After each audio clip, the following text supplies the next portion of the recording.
So I am fully prepared to feel the brunt of the Zack Snyder fan base, the Snyder cultist, whatever you want to call yourselves, because I get it. This is a film we've all been excited for if you're a Zack Snyder fan, but I'm going to tell you right now, uh, y'all got to wait for the Zack Snyder cut of this because, oof, this thing is rough.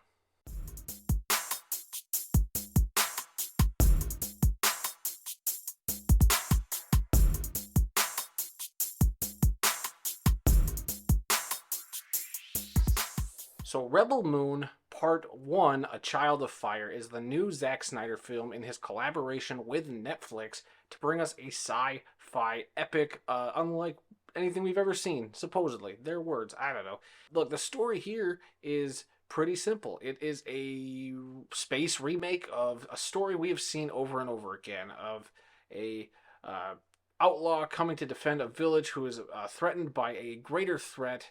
Uh, and in doing so has to gather a ragtag group of misfits to defend said small village or town from big bad people. And there you have your movie, the plot of films that we are all familiar with, like A Bug's Life, like the Magnificent Seven or the Seven Samurai. It's a story that has been done to death, and it comes back to that Seven Samurai film. It's pretty much the same kind of story with sci-fi elements in this. And look, I do like Zack Snyder as a filmmaker. I am a big fan of his. I have pretty much most of his movies, and I got some of them back there.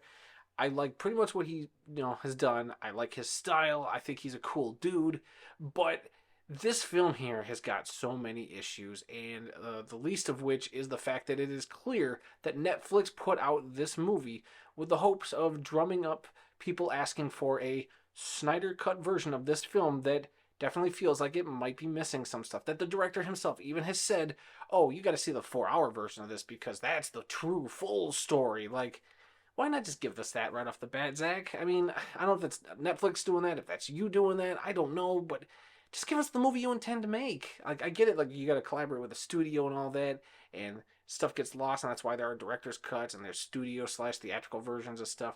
But why can't we just get the vision that we were initially intended to get? Look, I am a big fan of Zack Snyder's Justice League cut. Uh, and I'm all for directors seeing their vision, but I also understand that when it comes to collaborating with a studio, sometimes the director's full vision isn't going to make the screen, and it's nice sometimes when studios allow directors to see that vision through, whether it be an alternate cut or just give them carte blanche and let them do what they want, like a Christopher Nolan or a Steven Spielberg. But here, Zach, man, okay, let's get into this because look, don't get me wrong. I like the cast here. I really do. Sofia Boutella as the lead character, Cora here, I think she is a great actress. But there were question marks coming into this. Can she carry a film? Can she be a lead? I don't want to go straight up and say no because of how bad she kind of was in this, but it's hard to determine because the dialogue is just plain awful. She was very wooden, and she's got to say some stuff that is just absolutely ridiculous. That it just doesn't feel natural for a person to say. So it's hard to tell how much of that is the director's fault, how much of that is the actor not getting the material, or an actor not being to the level quite yet that they can elevate material that is subpar. Like if Sofia Boutella had a few more films under her belt and a couple more leads where she had kind of seen how she can operate with poor dialogue and elevate things and just make things a little more palatable. This would have served this because it ain't here. All this dialogue's bad. It's rough. It is a rough go. The visuals are spectacular to what the heck are we looking at sometimes. There's a couple shots I get, VFX is tough and VFX houses are overworked and some of the VFX just didn't look great. But some of it looked fantastic. So it kind of goes back and forth. I'm not going to knock this film too much for the visuals. But there are other cast members in this. I like Djimon Hounsou. He's always great when he pops up and stuff. There's quite a few supporting actors in this. Anthony Hopkins even comes in as a voice, as a character of a robot who was only in the movie for like 5 minutes, but he was the most interesting character of them all. I want to see more of him, and I'm kind of upset I have to wait till part 2 because I barely could get through part 1. But it's a decent cast. Even Charlie Hunnam. Charlie Hunnam might be the other best actor in this because his dialogue wasn't as cringy or as bad as some of the other people. He just put on this accent that I'm not sure if he's Irish or not, but I thought it was fine. I've heard people complain about it, so I don't know. Um, I just, I just don't understand what was happening with this movie some of the time. Like, I understand the plot. I'm just saying I don't understand how Zack just didn't deliver on this. Like, there's so many good elements here, but it all didn't work. And then the fact that the slow mo, dude, you gotta stop. There was no time where any of the slow mo looked cool. I thought it looked terrible. I thought the slow mo was poorly timed, poorly placed, and it was used for the most mundane. Like, this is supposed to look cool, but I thought it looked bad. I thought it looked cheesy, and it didn't have the same effect as I thought it should. And there's even times where I think that the editing's really bad because like the fact that certain music cues were put in certain spots, I'm like, why are we using this like triumphant music cue? Like, we're supposed to all feel triumph and like we're all supposed to be behind somebody that we just met 3 seconds ago that I don't know their backstory. I don't know anything about them, but we're supposed to just go on the whim of the music and what the story is saying is like, oh, this is a good guy and we have to root for him now. So you will feel this triumphant music. I just didn't think that worked. The bad guys in this race of people, this planet, the mother planet drama, which the lore is interesting. Don't get me wrong, the lore is interesting, and the bad guys are pretty good bad guys. But there's not much to them. There's not a lot of depth. They go from zero to rape in half a second, and that was really, really weird. Like, every single one of them, every single bad guy in this film, well, that you see at the beginning, go from zero to we're going to rape somebody in like half a second. It was just like there's no depth to these characters, and there's just I get it. They're supposed to be bad guys, but like I'm already rooting against them because okay, they're causing our good guys trouble.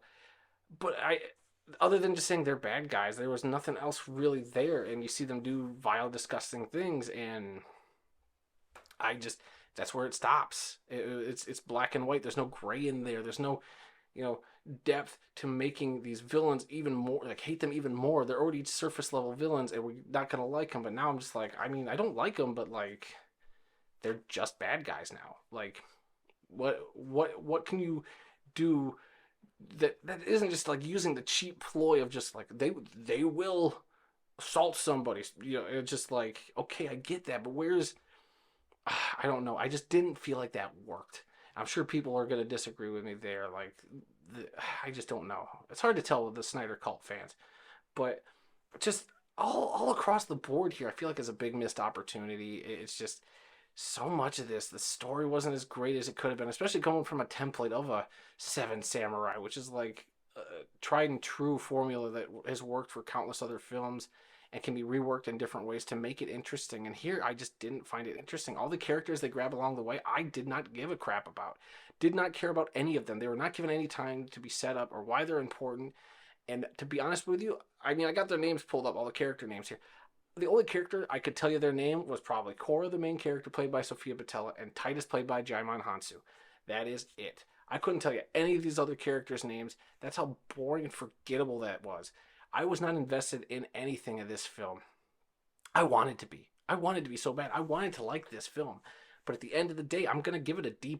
It is just bad. It is just got so much to it that I don't like, that just didn't work, and it is a pity that we might have to wait for a director's cut to see what Snyder's vision for this was. Like, why not just your Netflix? You have no restrictions on time, rating, and like you made this a PG-13 two-parter. Okay, why? Why not just make it an R-rated two-parter and throw in some more of Zack's stuff in there? Because it's 2 hours and like 13 minutes. If it's got to be a little longer to tell the whole story, make it a little longer. It's Netflix. Good Lord, like it makes no sense to me. This is one of the most frustrating watches of the year for me, and it is definitely towards the bottom of my list this year. So I don't know. What do you guys think? Have you seen Rebel Moon? Do you even care about Zack Snyder films? Are you a Zack Snyder cultist and don't agree with me? That's fine. I mean, thumbs up, thumbs down on this video. I don't care. It works for me. But anyway, what do the rest of you guys think? Yeah, leave your comments down below. Hit the like button, subscribe button, all those little things, that help out the channel. I greatly appreciate it because Christmas is coming, and hey, a few more subscribers would be, all I need for Christmas. So until the next review, guys, I'll be seeing you.